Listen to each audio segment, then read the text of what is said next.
Bakit bumaba na ang earnings sa Facebook? Creator ka ba? Napansin mo rin bang bumaba biglang earnings sa Facebook? Unang dahilan, watch time. Be honest, natatapos ba ang video sa feed mo? Comment yes or no. Pangalawa, mas mahigpit na ngayon ang ad eligibility. Minsan, simpleng video, naka-yellow agad. Pangatlo, siksika na ang creators. Literal na lahat ay may content na. Isipin mo, gaano na karami ang creators sa niche mo.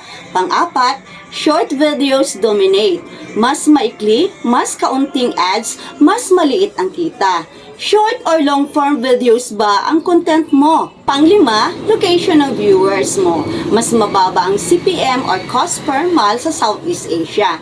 Saan ba galing ang mga viewers mo? Pang-anim, kaunti ang advertisers ngayon, kaya paulit-ulit na lang ang ads sa feed mo. Pang-pito, low engagement. Kung walang like, share at comments, walang reach, walang ads. Like mo muna ito. Pang-walo, seasonal RPM or revenue per mile. Holiday, mas mataas. Start of the year, mas mababa. At syempre, content type. Yung mga crime, pranks, sensitive topics, syempre, limited ang ads. Kaya kung creator ka, kailangan mong mag-adjust para bumalik ang kita mo. Please share naman para malaman ng iba.